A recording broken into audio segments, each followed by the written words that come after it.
Welcome to The Explainer. Today, we're diving into the life of someone pretty incredible. A guy who was the court jester by day, but secretly one of the great spiritual poets of his time. Get ready for the amazing, two-sided story of Tenali Rama. So let's just jump right in with a question. Think about it. We love putting people in boxes, right? You've got the comedian, the scholar, the artist. But what happens when one person just shatters those boxes? What if the funniest person you knew was also the most profound? What if a genius of comedy was also secretly a genius of faith? All right, to get this story, we've got to travel back in time. We're heading to the 16th century Vijayanagara Empire. And this wasn't just any old time, it was a real golden age for art and literature, all happening under its most famous ruler, Emperor Krishna. So picture this bustling court. And right in the middle of it all is one of the emperor's most trusted advisors. But this guy, he wasn't known for his sword. He was famous for his razor-sharp mind. His name was Tenali Ramakrishna. Now, everyone called him Vikatakavi, which literally means the jester poet. He was actually one of the Astadigagas, the 8 great literary pillars of the court, known for just this incredible, endless supply of wit. And this isn't just folklore, you know? Historical accounts say he was a total legend even back then. He wasn't just cracking jokes for fun. Nope. He was a master problem solver. He used his brain and his humor to outsmart these really arrogant scholars, call out foolishness wherever he saw it, and yeah, even get the king out of some seriously tight spots. A lot of what we know about him comes from these dozens of folk tales, and they really paint a picture of how he operated. See, it was never about brute force with him. It was always more like intellectual judo, you know? He'd use his opponent's own arrogance and momentum right against them. Okay, here's a classic story that shows you exactly what I mean. One evening, Tenali's just out in his garden, and he spots a couple of thieves hiding in the bushes. They're just waiting for the right moment to rob his house. Now he knows they're there. So, what does he do? Does he panic? Call the guards? Nope. Instead of raising the alarm, he hatches this brilliant plan. He calls out to his wife, really loudly, making sure the thieves can hear every word. He says something like, "Honey, with all these thieves around, we have to hide our valuables. Let's put our treasure chest down the well where no one will find it." So, the thieves watch, probably rubbing their hands together, as Tenali and his wife pretend to struggle with this super heavy chest and lower it into the well. As soon as the lights go out, the thieves get to work, pulling up bucket after bucket of water, trying to get to that treasure. And they work all night long. Finally, just as the sun's coming up, they get to the chest. They heave it open and it's just full of rocks and logs. That's when Tenali strolls out and says, "Oh, thank you so much, friends. You've watered my entire garden for me." And that's the whole point, right? He solved the problem without lifting a finger against them. Just pure brain power, turning a threat into a huge help. So yeah, that's the Tenali Rama most of us know from the stories, the brilliant, witty court jester. But here's the twist. This was only half the story, because this clever guy was living a complete double life. Which brings us to a whole other side of this man. A side that you'd never guess if you only saw him in court. Because away from the palace, away from all the laughter, Tenali Ramakrishna was someone else entirely. Believe it or not, he was the revered author of a book called the Panduranga Mahatmyam.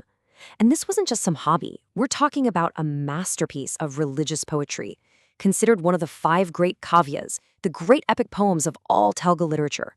So yeah, he wasn't just a comedian, he was a literary giant. And the subject of this epic poem? It couldn't be further from his court persona. This wasn't about clever tricks or outsmarting people. It was all about bhakti. And that's this really profound spiritual idea of pure, loving devotion to God. You know, his whole spiritual philosophy is kind of perfectly captured in the main story of this epic. It tells you everything you need to know about what this man truly valued deep down. Okay, so the poem tells this incredible story about a young man, Pundalika. Now, his devotion wasn't about big, fancy rituals. It was all about the simple, selfless act of taking care of his elderly parents. And Lord Vitala, a form of Vishnu, is so moved by this that he appears right at Pundalika's door. But get this, Pundalika is busy taking care of his dad. So without even looking up, he just tosses a brick outside and tells the Lord, "Hey, stand on that and wait. I'll be with you when I'm done." And the Lord, he's not offended at all.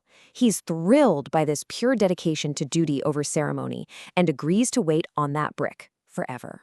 The moral of the story is crystal clear, and Tenali writes it himself. True devotion? It's not about grand ceremonies or huge sacrifices. It's found in the simple stuff, in selfless action, in pure-hearted love. That, he says, is what really connects God and humanity. So that's the big question, isn't it? How do these two people exist in one man? You've got the jester who tricks thieves into doing his chores, and then you've got the saintly poet writing about divine love. How do you square that circle? Are they actually all that different? Well, let's break it down. On one hand, you have the jester. He used his wit to expose all the foolishness and arrogance he saw in the world around him. On the other hand, you have the poet. He used his words to explore devotion and humility in the spiritual realm.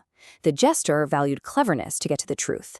The poet valued love and faith as the ultimate truth. But here's the thing. When you really look at it, they're not opposites. They're two sides of the same coin.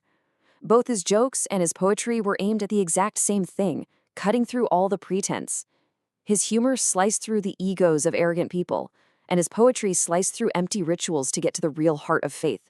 They were both just different tools for finding the truth. And that really gets to the heart of his true legacy. It's so much bigger, so much richer than just a bunch of funny stories.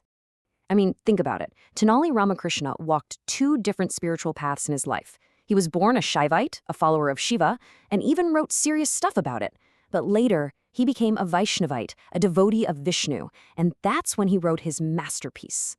What this tells us is that this was a man who could hold both a deep, evolving faith and a sharp, critical sense of humor all at the same time. So I guess the big takeaway here is that the simple, one-dimensional picture we have of people from history, it's almost always wrong. It hides a much more complex and, frankly, more interesting reality. Tenali Rama's life is the perfect example. It shows us that wisdom can wear a lot of different masks. Sometimes it looks like a scholar in a robe, and sometimes it looks like a jester with a smile. And that kind of leaves us with one last thing to think about. We still have jesters today, right? Comedians, satirists, people who use humor to tell the truth and challenge the powerful. The story of Tenali Rama really makes you wonder. It pushes us to look past the punchline and ask ourselves, what profound wisdom, what hidden depths are we missing?